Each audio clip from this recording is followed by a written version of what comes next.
I'm up in the slate quarries of Kentmere Valley's down that way. I just found something quite interesting which I want to share with you. I spent some time working in the slate quarry during the 1980s as a tunneler.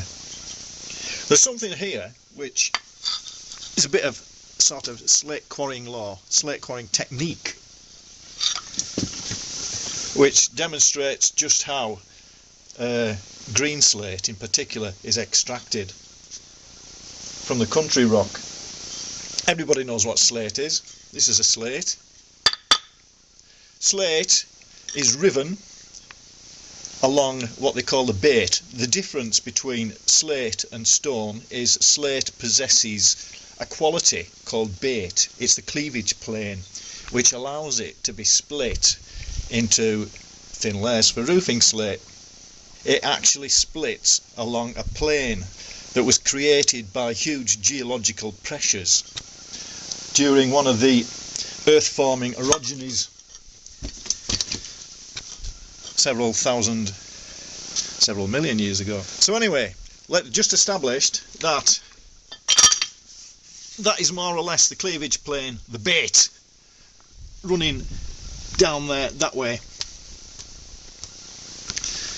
in your local green slate.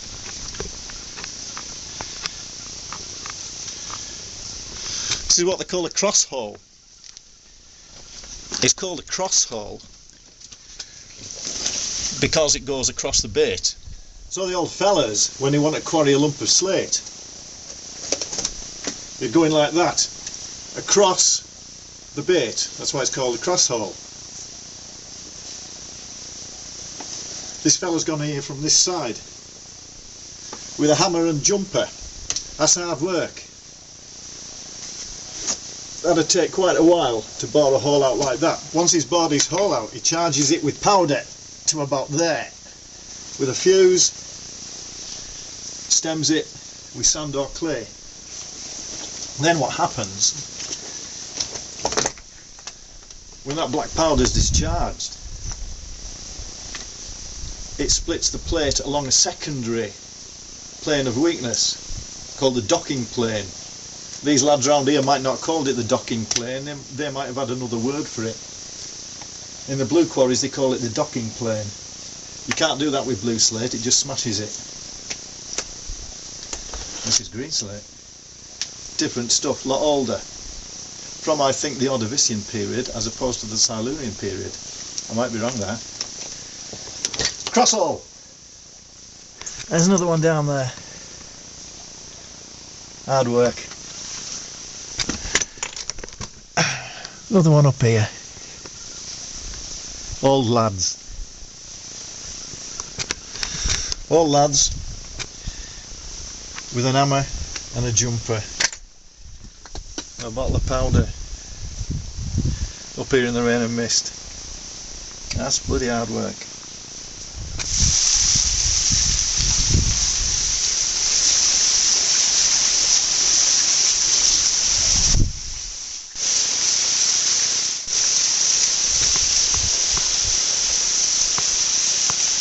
There are, of course, lots of secondary cracks, fissures, planes of weakness in slate. That's what makes it so jagged looking in here.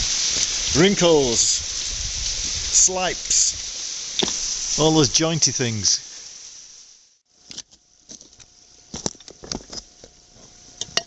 I'm up in one of the higher quarries, I would say at an altitude of about 2,000 feet, overlooking Kentmere. This is interesting. This is a finished slate, or it has been a finished slate, but it's smashed, which is interesting for several reasons, in that they actually produced the finished product at an altitude up here, which I suppose made sense because it was a lot cheaper to carry down the finished product than it was a product with all its waste material attached to it, which is a lot of weight to carry. This has been riven and it's been dressed. Been dressed with a chopping tool. It's been dressed into a shape which in some quarries are called a round head. Nowadays what they do is they just lop the corners off because it's quicker and it's a lot more cost effective. These bands in the slate, these are the bedding planes.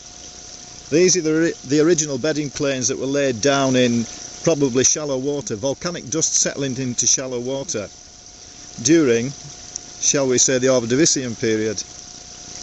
Then what happened at a later date was there was a huge geological upheaval called an orogeny, which concertinaed the land and made it like that.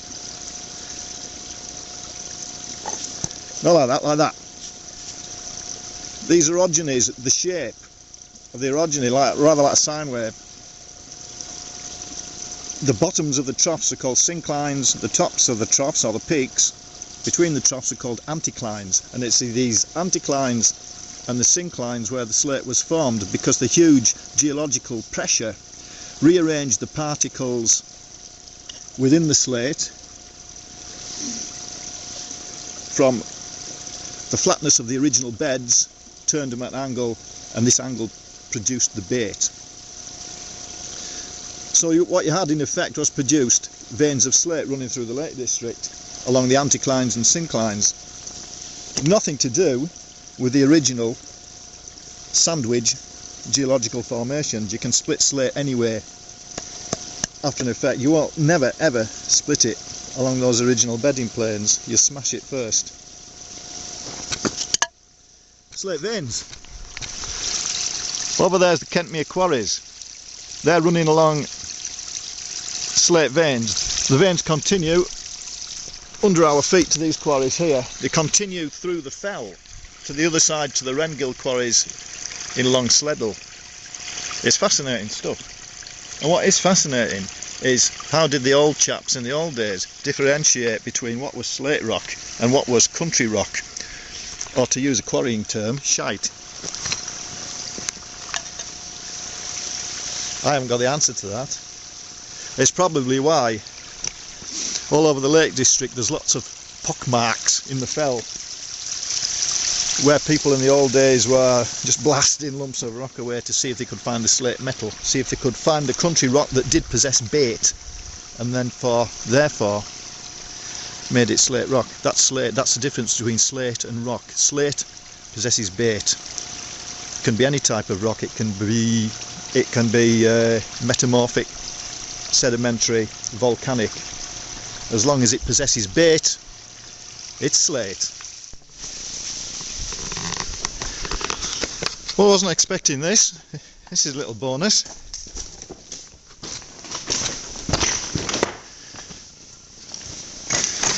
Get under here out of the rain. This is what they call a close head. A close head quarry. A lot of them in the lakes. I've never been in this one before. There's several reasons for quarrying slate like this underground. This is only the start of an underground one, unfortunately. It was, of course, a lot more comfortable for the quarry lads to work in winter if you were underground. Wasn't quite as cost effective as quarrying out in the open. But one of the deciding factors, if not the deciding factor, is, as in every form of mining, you're following the mineral or the metal or the slate clog, what you're extracting. And if the slate clog finishes up there, if that's just rubbish rock, that's just barren country rock, or to use the quarrying term as we've just used, shite, you follow the slate rock down into the ground. That might have been what happened here.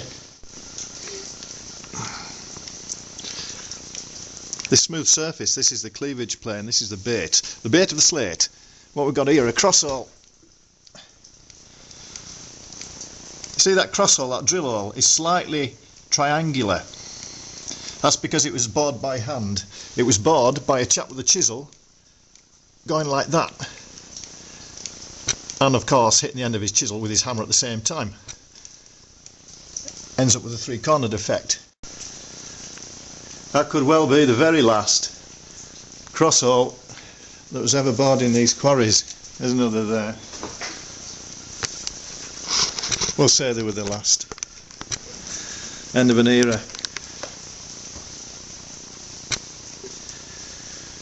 No one makes money from slate up here anymore. It's all coffee rooms. Climbing shops in Ambleside. Tourist executive, that's what I be these days. I started again after having my teeth polished.